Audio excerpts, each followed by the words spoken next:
오늘은 제 일은 사랑입니다 라는 제목으로 사랑에 대해서 말씀을 드립니다. 특별히 오늘 7절 말씀을 전하려고 합니다. 사랑이 충만하면 모든 것을 참고 모든 것을 믿고, 사랑이 충만하면 모든 것을 바라고 모든 것을 견딘다라는 말씀을 전하려고 합니다. 이 모든 것을 4번이나 성경에 기록한 것은 아주 강조하고 있다는 말씀입니다.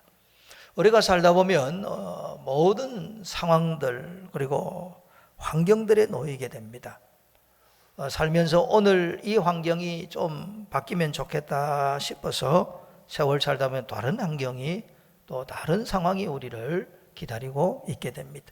어떤 상황이든 어떤 형편이든 간에 사랑이 있으면 된다라고 말씀합니다.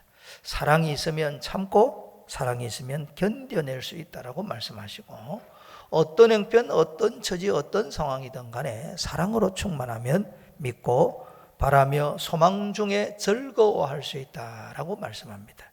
그래서 사랑이 우리의 삶을 바꾸어 놓고, 사랑이 충만하면 상황과 환경을 극복해서 반드시 승리하게 되고 은혜를 누리고 축복의 삶을 살게 된다라는 것을 말씀합니다. 우리 성경에 나와 있는 믿음의 위인들 중에 예를 들어 말씀을 드리겠습니다. 요셉, 우리가 잘 아는 대로 그는 17세 나이에 형들의 시기심을 받아 노예로 팔려집니다. 그래서 쇠사슬에 묶여져서 저 애굽에 가서 종살이하게 되어집니다. 이 억울한 답답한 종살이 할 뿐만 아니라 또 억울하게 감옥 생활도 하게 되어집니다. 이렇게 해서 종으로 노예로 억울한 감옥살이를 무려 13년이나 했습니다. 13년 하면서 얼마나 힘들고 어려웠겠습니까? 정말 그런 상황, 그런 형편, 자신을 짓누르는 고통 상황 가운데서도 요셉은 믿음으로 꿋꿋이 잘 견뎌내었습니다. 그리고 절망할 수 없는 밖에 없는 그런 상황에서도 소망 중에 즐거워하다가 결국은 애굽의 총리가 되고 많은 사람들의 생명을 건지는 귀한 일을 할 수 있었습니다. 그럼 요셉의 마음이 어떠했기에 그런 상황과 고통 가운데 극복할 수 있었을까? 저는 아주 확신하는 것이 이것입니다. 요셉이 노예로 팔려갈 때, 그리고 종노릇하고 억울한 감옥살이를 할 때 요셉은 이렇게 생각했으리라 확신합니다. 하나님 아버지, 그럼에도 불구하고 날 사랑하시는 줄로 믿습니다. 그렇게 마음을 다잡았을 것입니다. 이 힘들고 어렵고 고통스러운 상황이지만 그래도 하나님 아버지는 나를 사랑하시는 줄로 믿습니다.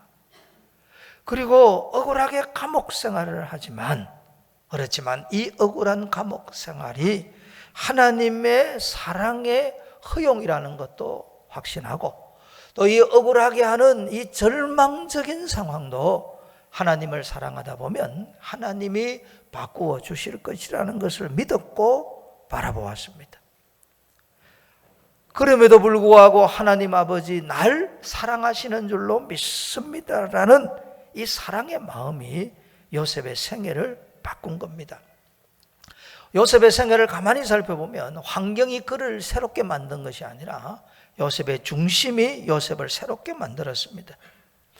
환경은 너무 힘들고 고통스럽고 괴롭지만 요셉은 자기 속에 계시는 그 하나님을 사랑했고 그 사랑의 마음으로 하나님을 믿고 바라보았더니 하나님께서 그 감옥에서 만난 술 맡은 관원장이 그를 바로에게 소개함으로 애굽의 총리가 될 수 있었습니다. 로마서 8장 18절에 이렇게 말씀합니다. 현재의 고난은 장차 우리에게 나타날 영광과 좋게 비교할 수 없도다. 참 은혜로운 말씀입니다. 오늘 내가 생각할 때에 나를 힘들게 하는 이 상황, 이 고난이 결국은 나를 복되게 하리라는 고백이에요. 지금은 내가 감당하기 어려운 무거운 짐을 짊어졌는데 하나님을 사랑함으로 하나님을 믿고 하나님을 바라보면 이 무거운 짐이 내게 축복이 되리라고 믿는다는 것입니다. 오늘 우리는 굉장히 유한하게 살아갑니다. 오래 살아야 100년, 좀 더 길게 살면 100년 조금 넘지 않겠습니까? 우리들이 경험한다 해보아야 100년의 경험에 지나지 않습니다. 공부한다고 해보아야 참 조그만하게 알 뿐입니다. 우리의 경험과 우리의 지식은 제한적인 겁니다. 우리는 정말 유한한 존재예요. 지금 내가 당하는 이 고난과 고통이 굉장히 나를 힘들게 하는데 이것이 어떻게 새롭게 변화될지는 우리는 전혀 알 수가 없는 겁니다. 그러나 하나님은 모든 것을 알고 계십니다. 하나님은 무한하십니다. 하나님이 얼마나 무한하시고 하나님이 모든 것을 아시는가. 그래서 우리 하나님을 전지하시고 전능하시고 그리고 창조주 하나님이다 라고 고백합니다. 우리는 지구라는 별에 삽니다. 지구가 큰 것 같아도 비행기 타고 돌아다니면 한 30시간 하면 웬만한 곳에 다 갈 수 있습니다. 그러나 하나님이 만드신 이 우주 세계를 보면 정말 놀라워요. 보통 우주 이렇게 표현할 때 앞에 꼭 수식어를 갖다 붙이는 게 있습니다. 관측 가능한 우주 이렇게 표현해요. 인간이 만든 기계로 관측할 수 있는 수준만 우리가 보는 거예요. 그러면 인간이 관측할 수 있는 수준을 가지고 이 우주를 봤을 때 우주가 얼마나 크냐라고 했을 때 우주에는 은하계라는 게 있거든요. 이 은하계 중에 작은 은하계는 1천만 개의 항성, 즉 별을 가지고 있어요. 지금 이 은하계 중에 좀 큰 은하계는 100조 개의 별을 가지고 있다고 그럽니다. 그만큼 셀 수 없는 별인데 이 은하계가 몇 개나 있냐면 지금까지 대략 생각하는 것이 2조 개 정도가 있다고 보는 거예요. 자, 이렇게 복잡한 이야기는 하지 말고 그러면 이 우주의 별들이 얼마나 많은가 단순하게 말하면 이렇게 표현할 수 있습니다. 지구에 있는 모래알 수보다 많다고 그래요. 여러분 우리가 모래알 수를 헤아릴 수가 없지 않습니까? 그만큼 우주가 광대합니다. 전능하시고 전지하신 하나님이 이것을 만드시고 지금도 다스려 가시는 거예요. 우리는 그 우주의 은하계의 조그마한 지구라는 땅덩어리에 살아갑니다. 그리고 우리가 살고 있는 집은 얼마나 크기에 비하면 참 한 점도 지나지 않을 만큼 작은 거예요. 그러니까 우리가 아는 것이 굉장히 일부고 제한적이라는 이야기입니다. 하나님은 전부를 아시는 거예요. 오늘은 우리의 삶은 과거로부터 지금까지 살아온 것만 압니다. 내일을 어떻게 될지 모르는 겁니다. 하나님은 우리의 내일과 영원한 것을 다 알고 계시는 겁니다. 그러면 오늘 우리가 이 세상에서 정말 행복하게 사는 비결이 뭐냐면 하나님 아버지 그럼에도 불구하고 날 사랑하시는 줄로 믿습니다. 이 사랑의 고백으로 사는 사람이 행복하게 살아가게 됩니다. 그래서 사랑이 제일인 거예요. 사랑하면 모든 것을 참고 견디게 됩니다. 사랑하면 믿고 바라보며 소망 중에 즐거워하게 됩니다.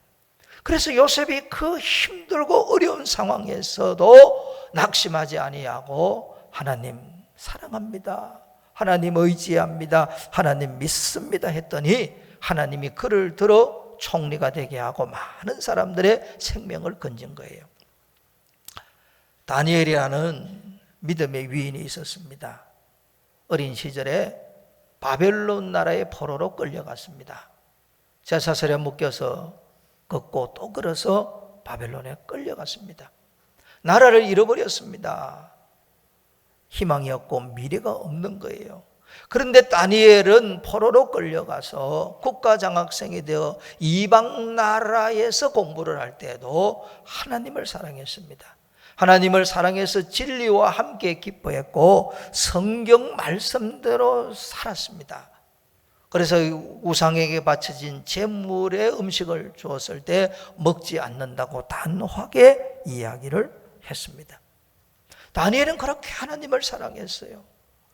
정말 나라를 잃어버렸고 포로로 끌려가서 미래가 없는 그 상황에서도 그럼에도 불구하고 하나님 아버지 날 사랑하시는 줄로 믿습니다. 이렇게 믿고 하나님 말씀대로 살았더니 결국은 이방 나라의 총리가 되어서 하나님께 영광이 되는 귀한 삶을 살 수 있었습니다. 오늘 본문에 보면 사랑이 있으면 모든 것을 참고 모든 것을 믿고 사랑이 있으면 모든 것을 바라고 모든 것을 견딘다고 그럽니다. 모든 것 네 번이나 강조해서 씁니다. 자, 이 모든 것의 의미가 뭐냐면 사랑이 있으면 어떠한 환경이든 어떠한 상황이든 이겨낼 수 있다, 이것을 말씀하는 거예요. 사랑이 없으면 모든 환경에 굴복당한다라고 말씀하는 거예요. 오늘 믿음이 약한 사람들은 살면서 상황을 절대화시켜요. 경제가 좋아지면 내가 행복할 것인데 라고 합니다. 경제라는 상황을 절대화시켜서 경제가 좋아지면 내가 행복할 것인데 라고 합니다. 돈이 많으면 내가 행복할 것이라고 합니다. 돈 없는 것을 절대화시킨 거예요. 아닙니다, 여러분. 돈이 많다고 행복한 것 아니에요. 돈이 없다고 불행한 것 아닙니다. 상황보다 중요한 것은 내 마음에 하나님의 사랑이 있어야 행복하게 사는 거예요. 어떤 처지, 어떤 상황이든 간에 하나님 아버지 그럼에도 불구하고 날 사랑하시는 줄로 믿습니다. 하나님 아버지 나는 하나님을 사랑합니다라고 하면 상황을 극복하고 환경을 이길 수 있는 줄로 믿습니다. 중요한 것은 내 마음의 사랑으로 충만해지는 것이 중요한 거예요. 그런데 내 속에 있는 하나님의 사랑이 출장 가버리고 내 마음에 미움과 원망과 불평이 가득하면 그때부터 문제가 생기는 거예요. 자, 요셉이 노예로 팔렸습니다. 꽤 먼 거리를 걸어 갔습니다. 애굽으로 팔려 걸어가는 동안 이렇게 생각했다고 해봅시다. 우리 집안은 콩가루 집안이야. 우리 형들이 어떻게 못났으면 이 동생이 철없이 하는 말에 저렇게 질투를 하고 시기를 해서 나를 은수물게 받고 팔 수 있어. 우리 집안은 털려버렸어. 우리 형들 소망 없어, 가능성 없어. 그렇게 궁시렁 데리고 내려갔다고 쳐봅시다. 자, 이제 종살이 합니다. 얼마나 힘들겠습니까? 문화도 다르고 언어도 다르고 상황이 다른데 그 종살이 하면서 하나님, 내가 그래도 하나님 잘 믿는다고 했는데 이게 웬일입니까? 종살이 하다니요. 거기서 불평하고 원망했다고 칩시다. 보디발 집에서 가정총무가 될 수 있었겠습니까? 요셉이 억울하게 지금 감옥에 갇혔습니다.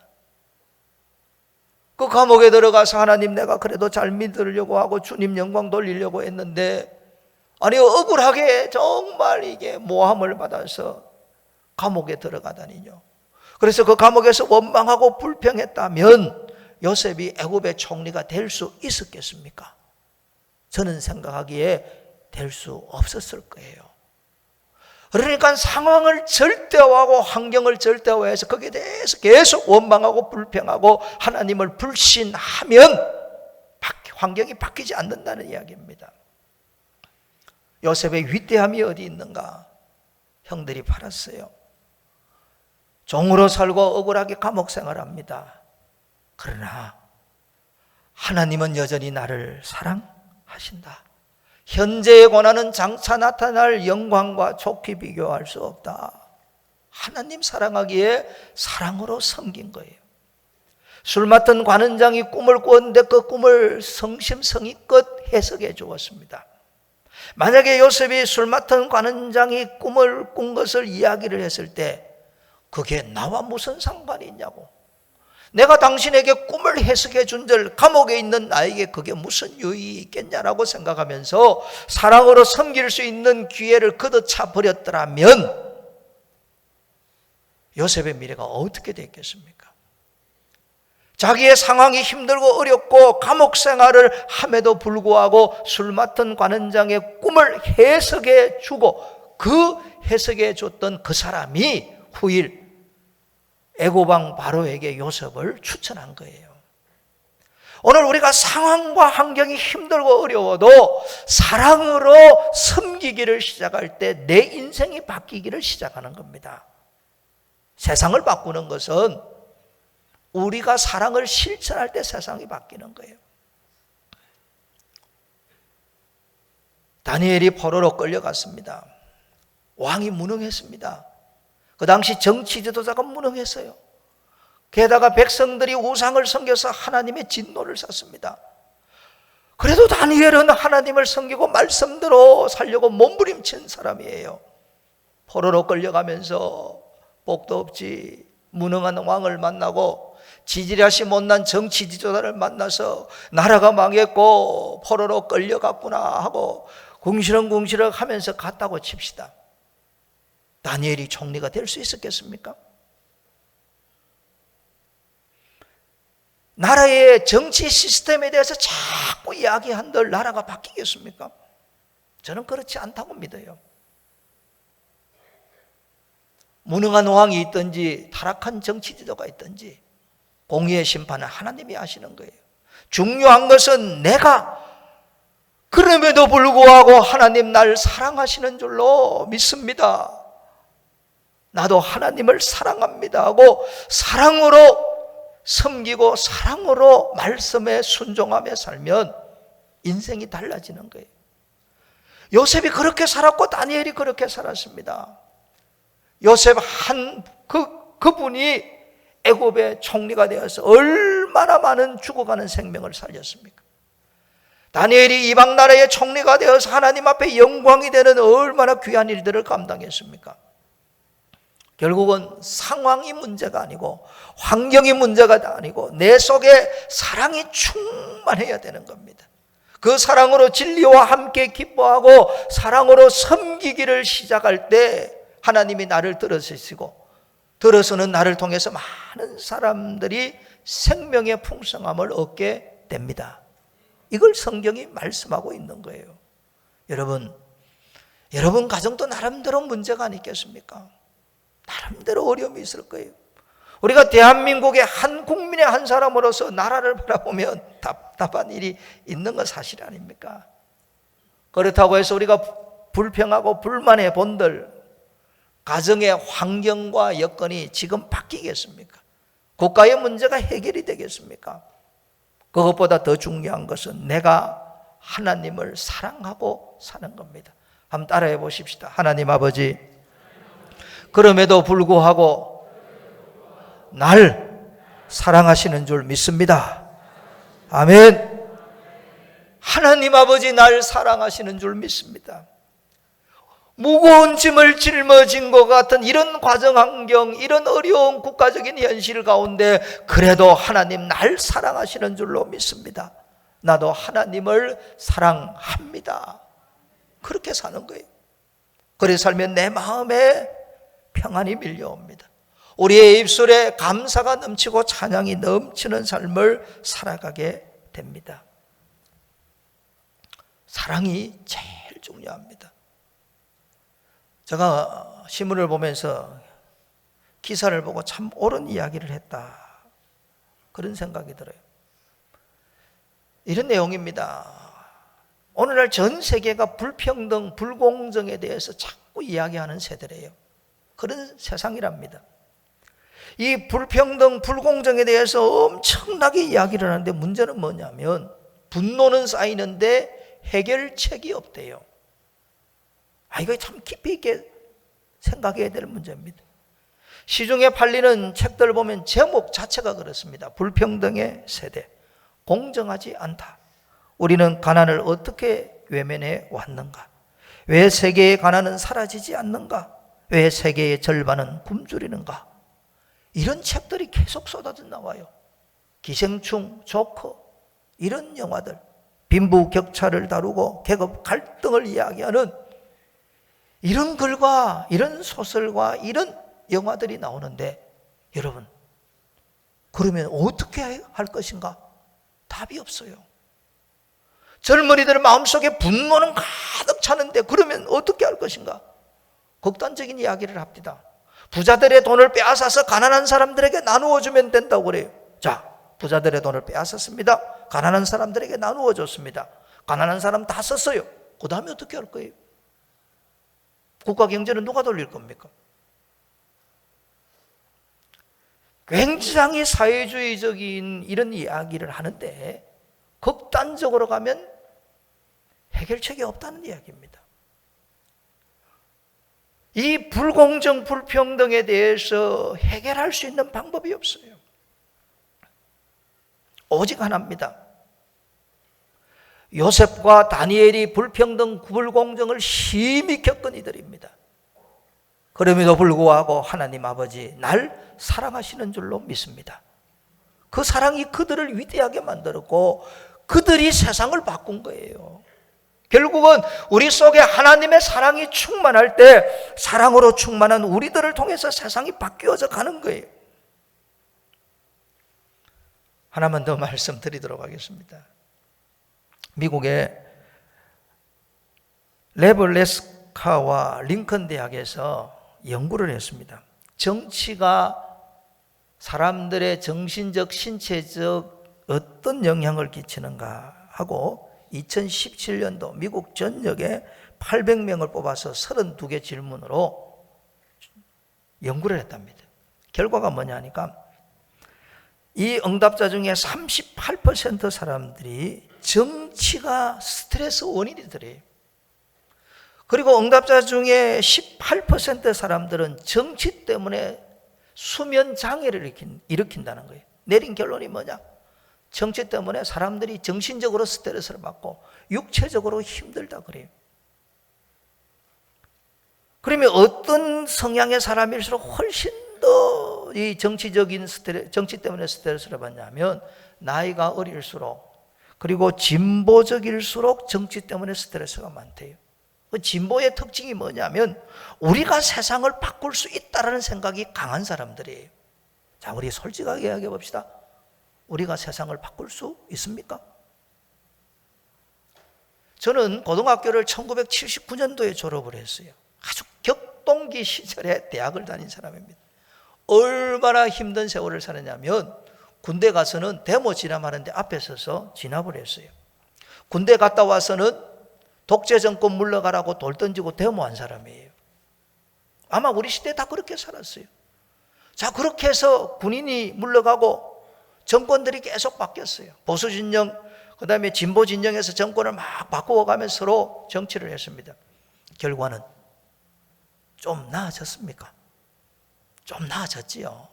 좋은 면도 많습니다. 저는 데모도 진압하고 데모도 해본 세대로서 정말 답답해요.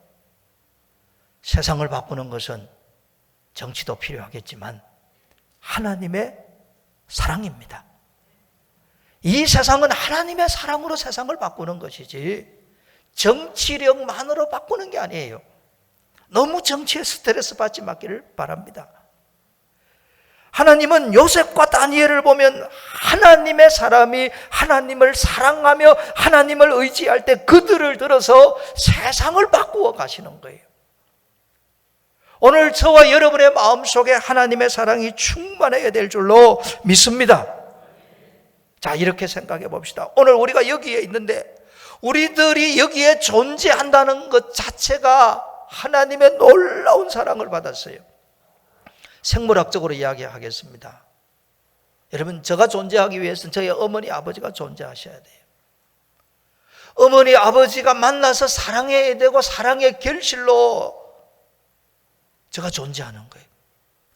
그때 그 순간 우리 어머니 아버지의 마음속에 서로 미워하는 마음이 들었고 사랑의 마음이 식어져 버렸으면 인간으로서 존재할 수 없습니다.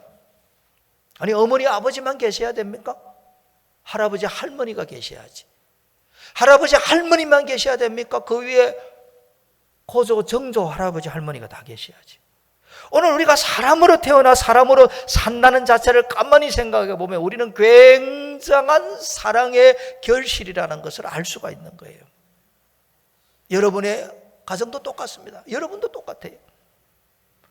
왕은 존경하지 않아도 어머니는 존경하는 거예요. 왜 어머니를 존경합니까? 아이를 가져 10달 동안 고생을 해야 돼요. 아이를 낳을 때 얼마나 힘듭니까? 이게 아주 우리 집 사람이 첫애기를 낳을 때 그 의사가 그러더래요. 배가 아프지요. 그러니까 우리 집 사람 얘 배가 아파요.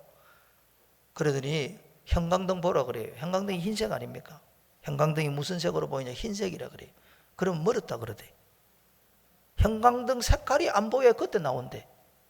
그러니까 애 낳는 것은 제정신이 아니라는 이야기예요. 그만큼 힘들다는 이야기예요.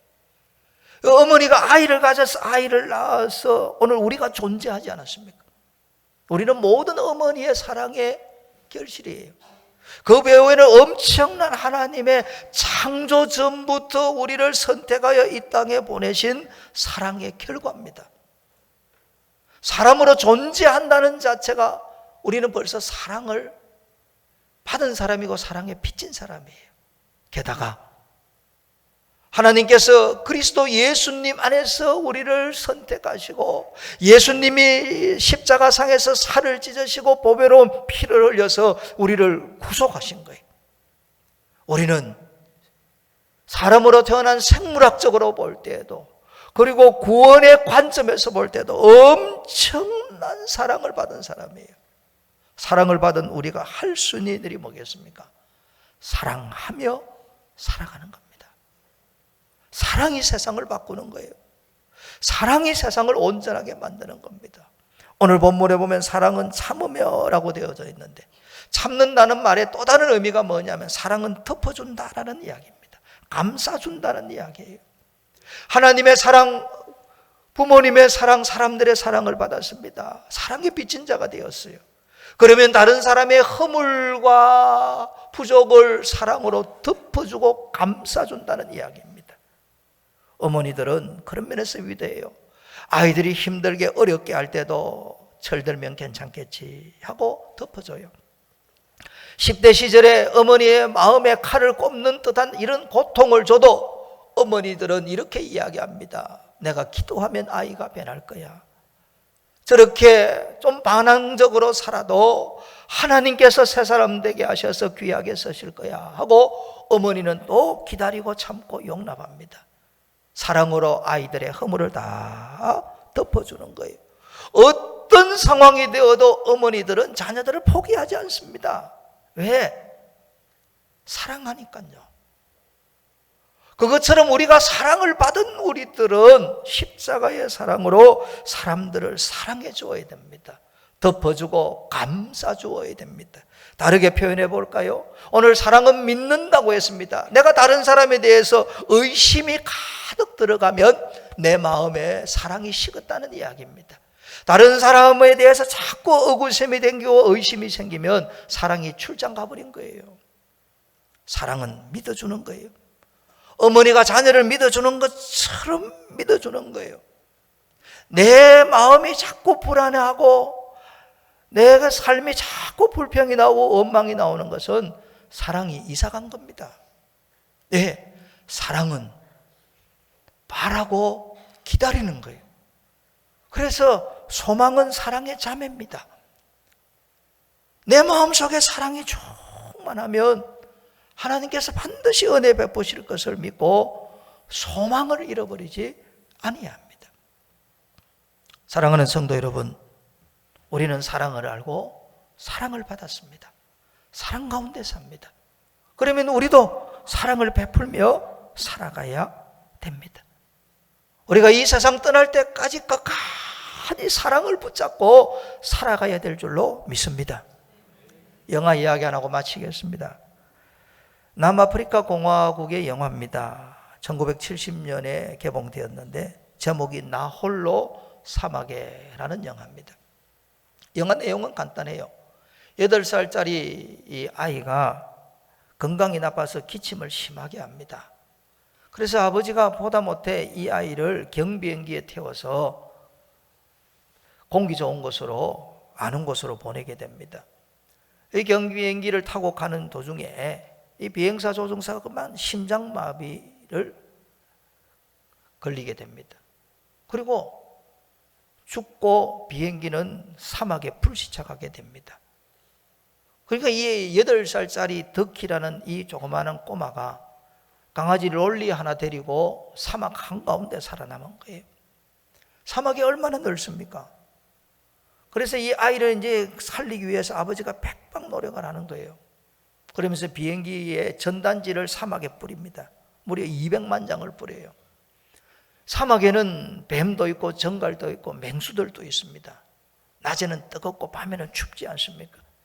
8살짜리 꼬마가 이 사막에서 어떻게 살아났겠습니까? 그래서 사람들이 생존법에 대해서 막 적어서 삐라를 뿌려야 된다고 하는데 아버지는 단 하나만 강조합니다. 덕희, 사랑하는 아들, 나는 너를 너무나도 사랑한다. 아버지가 반드시 너를 찾으러 가겠다. 이것만 강조하는 거예요. 아들, 나는 너를 너무나도 사랑한다. 아들, 나는 너를 반드시 찾으러 가겠다. 그렇게 해서 이 아이가 아버지의 삐라를 보고 힘을 얻어 결국 아버지를 만나게 됩니다.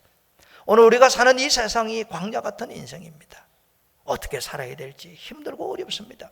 하나님은 단 하나의 메시지를 우리에게 줍니다. 사랑하는 나의 아들, 사랑하는 나의 딸, 내가 너를 사랑하노라. 이게 하나님의 메시지입니다. 내가 너를 사랑한다. 십자가상에서 보여주신 그 놀라운 사랑으로 내가 너를 사랑한다. 그리고 내가 너를 반드시 데리고 저 사랑의 나라 천국으로 인도해 갈 것이야. 이렇게 말씀하는 겁니다. 여기에 우리의 고백이 이제 나타나야 됩니다.